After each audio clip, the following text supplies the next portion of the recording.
안녕하세요. 청갈래의 빛 연등의 특별전 기획을 맡은 국립무형유산원 학예연구사 조선영입니다.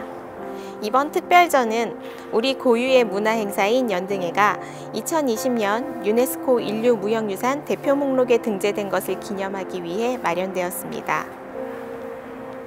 연등이란 불을 밝혀 그릇된 것을 태우고 우리의 내면을 밝히는 것을 의미합니다. 이곳 2층 입구에서부터 등터널을 따라 전시실에 입장하실 수 있는데요. 등터널에 매달린 연등은 남성과 여성, 어린이와 노인, 내국인과 외국인 등 전 세계인이 저마다의 소원을 담아 만들고 실제 연등 행렬 때 들었던 행렬등입니다. 그럼 등터널을 통과해 전시실로 들어가 보시겠습니다.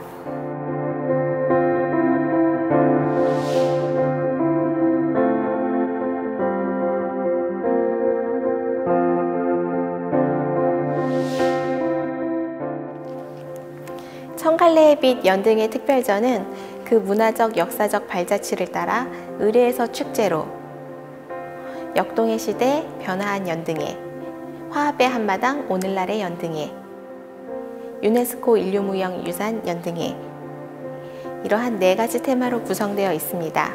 그럼 저와 함께 전시를 감상하시겠습니다.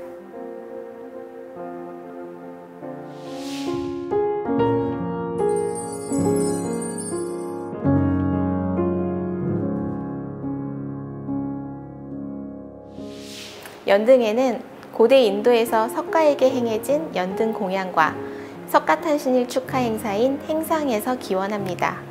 불교 경전인 현우경에는 연등의 기원설화가 실려 있습니다. 가난하여 부처께 공양을 할 수 없었던 여인 난타가 성심을 모으고 모아 불을 켠 연등이 깊은 밤 다른 연등들이 다 꺼지고 난 뒤에도 마지막까지 홀로 빛나고 있어 부처께서 감동했다는 내용입니다. 현우경의 내용을 그림자 애니메이션으로도 감상하실 수 있습니다. 인도에서 시작된 연등회는 중국을 거쳐 우리나라 통일신라에 전해져 삼국사기에서 그 기록이 처음 보입니다.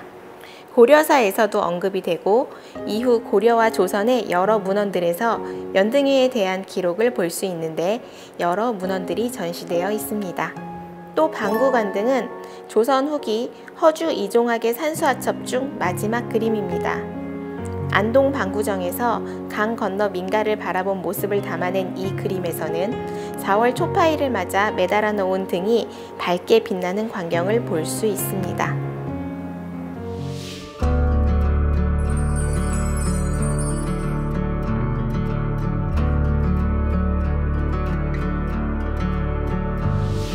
제국의 열강들이 전쟁을 벌이던 격변의 시기인 20세기에 들어서도 연등회는 끊어지지 않고 이어졌습니다. 조선의 마지막 황제였던 순종은 석가탄신일을 맞아 황족들에게 술과 음식을 하사하며 기념하였고, 근대 학교의 개교 기념일이나 졸업식에서도 연등이나 연등 행렬을 하는 등 조선시대 연등회의 명맥을 유지하였습니다. 고종 28년 경기도 광주에서 도자기를 생산하는 공인이었던 하재 지규식이 쓴 하재일기에도 분원보통학교에서 석가탄신일이자 개교기념일을 맞아 연등을 높이 걸고 노래를 부르며 운동을 했던 기록이 남아 있습니다. 이외에도 일제강점기와 근대의 연등 행사 사진과 격변의 시기에도 연등회를 지속하고자 한 노력을 살펴볼 수 있습니다. 이러한 노력에 힘입어 연등회는 지속적으로 문화축제로 발전해 2012년에는 국가무형문화재 제122호로 지정되었습니다. 이것은 2012년에 발급된 연등회의 국가무형문화재 지정서입니다. 연등회가 연등 행렬을 갖춘 현대 축제의 모습을 보이기 시작한 것은 1955년 무렵부터입니다. 부처님 오신 날로 명칭도 통일되었고 국가 공휴일로 제정됨으로써 명실공히 온 국민이 함께하는 축제로 발돋움하게 되었습니다. 흥인지문에서 조계사에 이르는 연등 행렬은 내국인은 물론 외국인까지 참여하는 화합의 장으로 자리 잡게 되었습니다. 연등회 준비를 위해 우선 등을 만드는 것부터 시작합니다. 등을 만들기 위해서는 다양한 도구가 사용되는데요. 주로 칼, 끌, 모양정, 망치 등이 쓰입니다. 연등을 만들 땐 설계 도면을 토대로 뼈대를 제작하고 조명을 설치한 다음 한지를 붙이고 채색하여 마무리하는 과정을 거치는데요. 대형 장엄등을 만드는 과정은 영상을 통해 만나보실 수 있습니다. 그리고 수박등과 팔모등, 연꽃등 제작 과정은 전시로 만나보실 수 있습니다. 또 연등은 불교계의 다양한 종단들, 어린이들, 외국인들도 다 함께 참여해서 만드는데 그 만드는 모습도 영상으로 살펴보실 수 있습니다.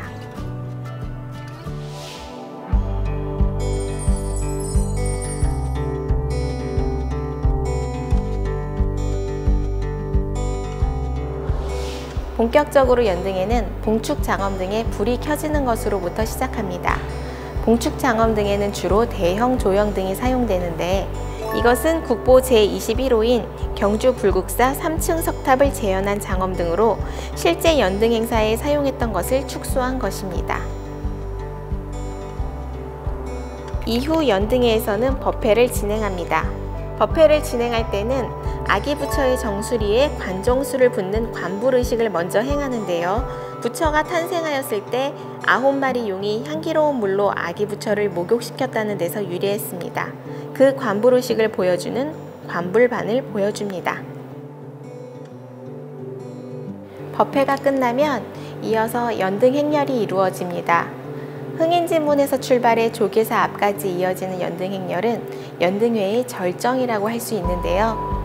연등의 깃발과 일로왕번, 오방불번 뒤로 아기부처가 탄 연을 모십니다. 아기부처 연은 제석천과 범천, 사천왕의 호의를 받으며 행렬을 이끄는데 제석천과 범천, 사천왕 등은 뒤에 영상으로 만나보실 수 있습니다. 뒤이어 쌀, 과일, 초, 차, 꽃, 향에 부처께 올리는 육법 공양물을 형상화한 육법 공양 등이 따르고 그 뒤를 주악비천이 연주했던 악기를 재현한 악기 등과 각종 전통 등이 뒤를 잇습니다. 오늘날 행렬에 사용하는 전통등은 조선 후기 풍속을 기록한 문헌인 동국세 시기의 내용을 토대로 재현한 것입니다. 그중 주마등은 그림자 등으로 종이로 만든 말을 등 안쪽에 붙여 바람이 불 때마다 회전하는 등입니다. 그림자 말이 실제로 움직이는 것과 같은 효과를 냅니다.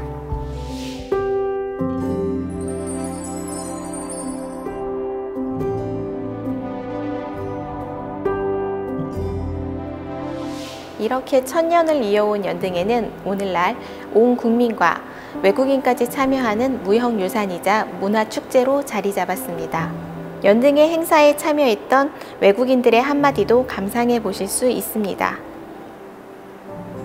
이렇듯 오랜 옛날부터 역동의 시대를 거쳐 오늘날에 이르기까지 면면이 그 맥을 이어올 수 있었던 연등에는 그 가치를 인정받아 2012년에는 국가무형문화재로 지정되었고 2020년에는 유네스코 인류무형유산 대표 목록에 등재되었습니다. 또한 세계로 나아가기 위해 북한에서 전해지는 등도 재현하고 있는데요. 1957년 북한 평양의 국립출판사에서 발간된 책인 조선공예미술연구를 바탕으로 연등회 보존위원회에서는 2014년도부터 북한 전통등을 재현하고 있습니다. 이 책에서는 개성 안심사 등에 있는 전통등을 각종 도판으로 보여주고 있는데 그중 치자등을 재현한 것입니다. 치자열매를 본떠 만든 것으로 색색의 한지로 만든 수를 몸통 주변에 길게 장식하였습니다. 연등회 보존위원회에서는 매년 연등회 행사뿐 아니라 전통등 만들기 강습회, 전통등 전시회 등의 행사를 통해 연등회가 끊어지지 않고 모두의 축제로 자리매김할 수 있도록 노력을 하고 있습니다. 연등 행사가 진행될 때는 거리의 관람객도 연등 행렬을 따라 함께 움직입니다. 그러다가 축제의 마무리인 회양 한마당에 이르면 연등 행렬에 참가했던 사람과 거리의 관람객이 모두 함께 어울려 화합의 절정을 이루게 됩니다. 그것이 바로 회양 한마당으로 남녀노소 전 세계인이 함께 어우러지는 축제의 한마당입니다. 이것을 대형 영상으로 만나보실 수 있겠습니다. 지금까지 저와 함께 유네스코 인류무형유산 등재기념 특별전 청갈래의 빛 연등회를 감상하셨는데요. 1000년 넘게 지속된 연등회는 종교의식에서 국가의례로, 점차 민중의 놀이로 발전하여 끝내 우리 민족의 축제로 뿌리 내렸습니다. 연등회는 인종, 세대, 종교의 경계를 넘어 기원의 마음을 하나로 모아 즐거움을 나누고 삶의 고난을 극복할 수 있도록 힘을 북돋아 줍니다. 오늘 저와 전시를 감상하시면서 잠시라도 마음의 짐을 내려놓는 시간이 되었으면 합니다. 로비에 전시된 작품들도 감상하시고 관부르식 체험과 연등 만들기 체험 등도 마련되어 있으니 좀 더 많은 여운을 느끼시다 가시길 바랍니다. 다시 한번 연등회의 유네스코 인류무형유산 대표 목록 등재를 축하합니다. 감사합니다.